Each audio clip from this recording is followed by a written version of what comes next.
Bismillahirrahmanirrahim. Assalamualaikum warahmatullahi wabarakatuh. Saya Zaki Wildan, mahasiswa Universitas Aisyah Yogyakarta, jurusan Psikologi, kelas A, akan sedikit membahas materi dari mata kuliah Kemanusiaan dan Keimanan di minggu pertemuan ke-10 dengan tema Takhayul, Bid'ah, dan Khurafat. Sebelumnya mari kita sama-sama membaca doa belajar. Raditu billahi rabba wa bil islami dina wa bi Muhammadin nabiyya wa rasulah rabbi zidni ilman warzuqni fahman. Baik, yang pertama, takhayul. Apa sih itu takhayul? Dalam KBBI atau Kamus Besar Bahasa Indonesia, takhayul itu artinya adalah sesuatu yang dianggap hanya ada dalam khayalan. Sementara dalam bahasa Arab, takhayul juga bisa bermakna tasawwaroh atau tamatsalah, yang artinya membayangkan, sebagaimana yang tertulis dalam Kamus Mu'jamul Wasit. Apa sih yang dimaksud dengan membayangkan atau sesuatu yang hanya ada pada khayalan? Mungkin kita udah familiar ya mendengar istilah takhayul, yaitu ketika kita mendengar ada sebuah kepercayaan masyarakat yang kita anggap itu hanya omong kosong, itu cuma legenda, itu cuma khayalan semata, tidak benar adanya gitu. Contohnya adalah kalau orang tua zaman dulu itu sering bilang istilahnya pamali, seperti kita dilarang untuk potong kuku di malam hari karena ada keyakinan kalau misalkan kita potong kuku di malam hari nih kita bisa kerasukan. Terus kita nggak boleh duduk di depan pintu karena kalau kita duduk di depan pintu dipercaya itu akan mempersulit jodoh. Atau misal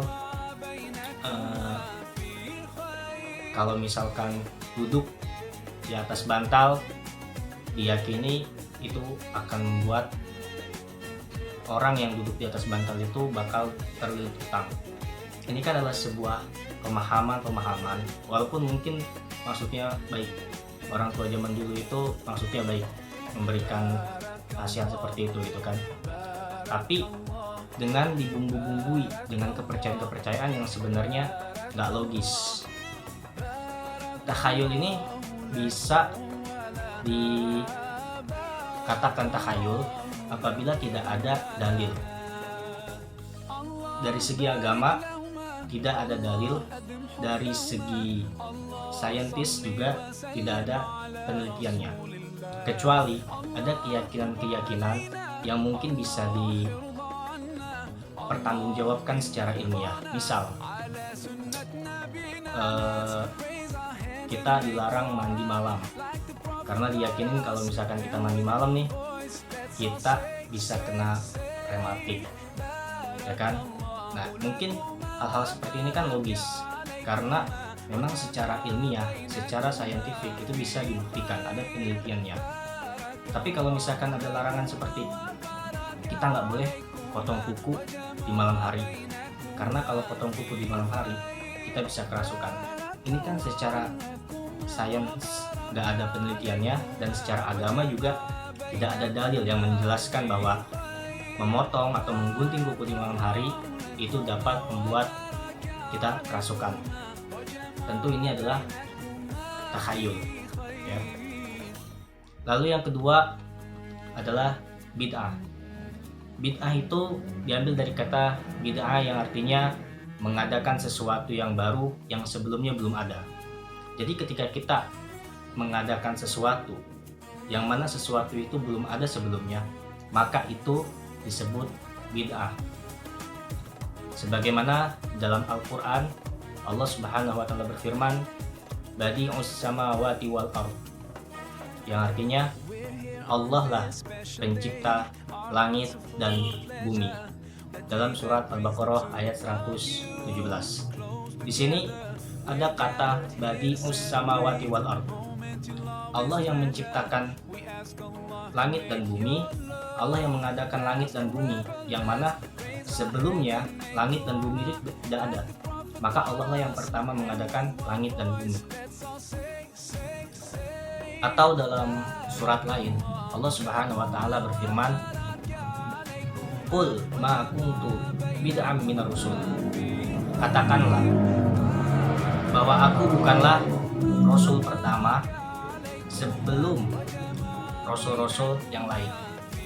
Dalam surat Al-Ahqaf ayat 9.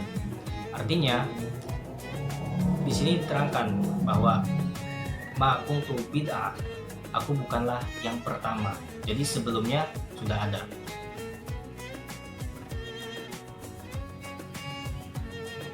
Bid'ah jika kita artikan dalam konsep keislaman, maka bid'ah itu dibagi menjadi dua, kata para ulama.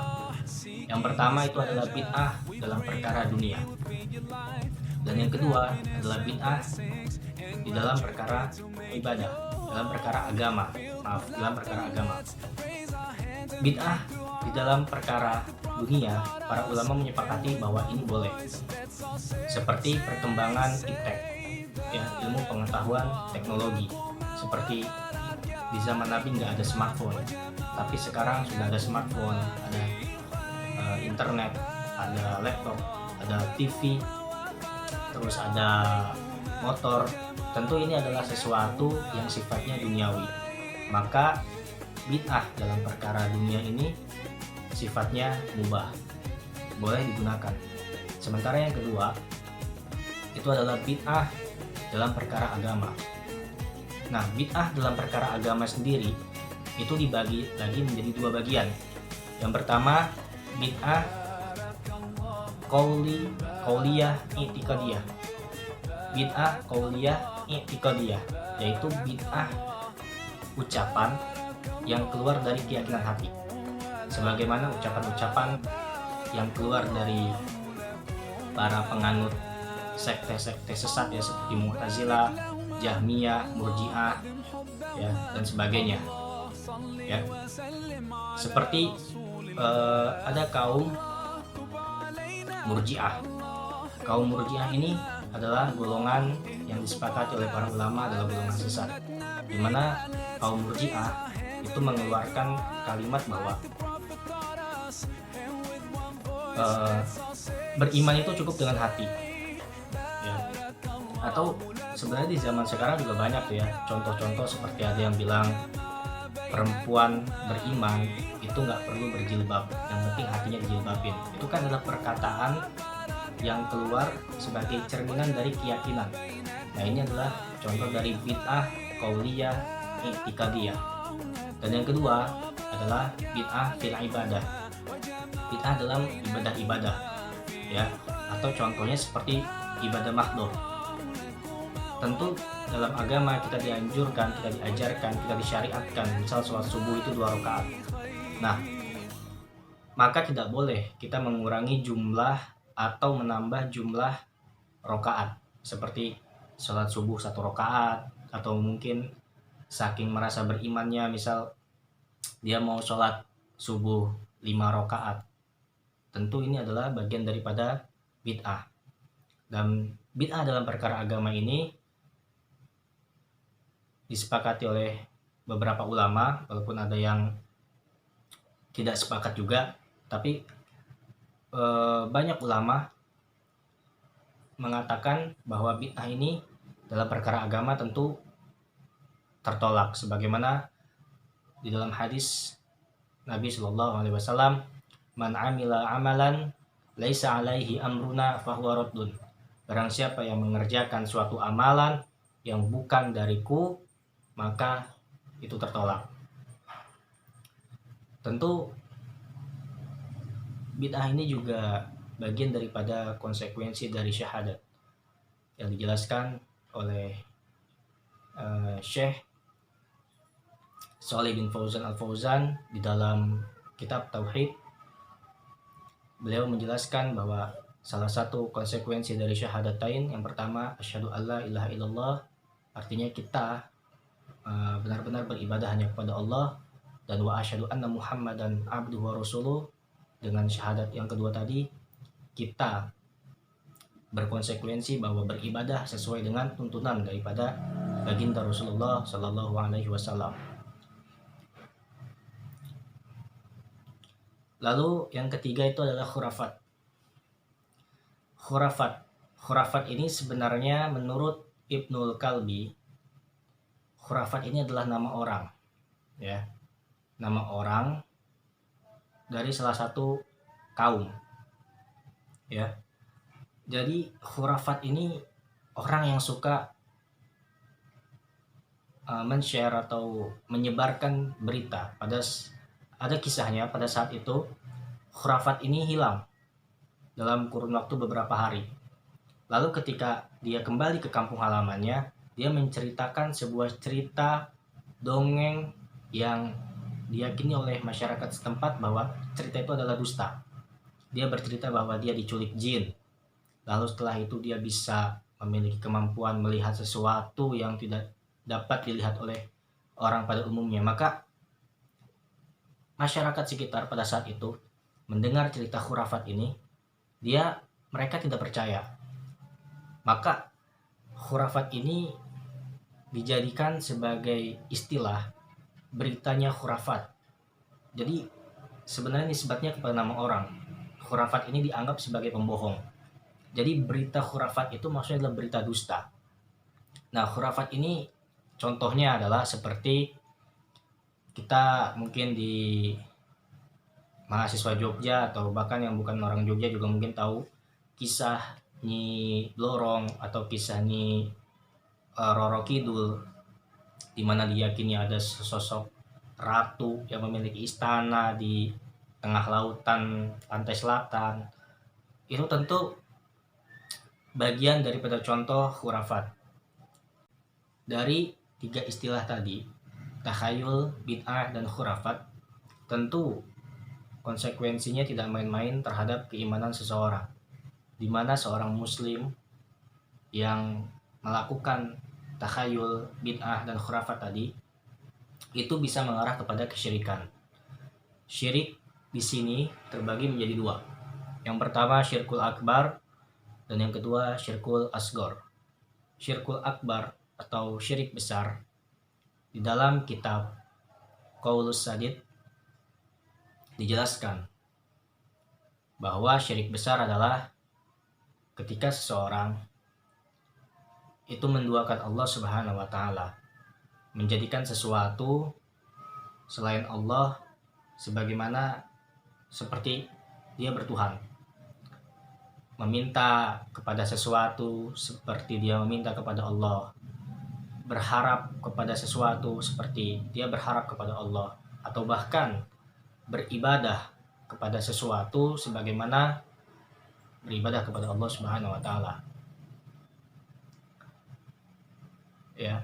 Dan syirik besar seperti ini itu dibagi lagi menjadi dua.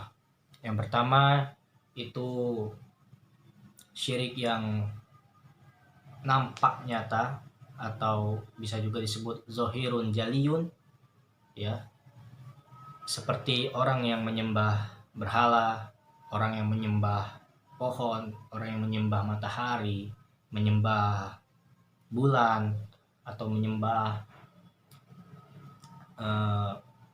makam yang jelas nampak gitu ya. Dan yang kedua adalah syirik khafiyun atau syirik yang tersembunyi. Jadi pelakunya pun tidak mengakui bahwa dia melakukan kesyirikan meskipun dia melakukannya. Seperti ketika ada orang yang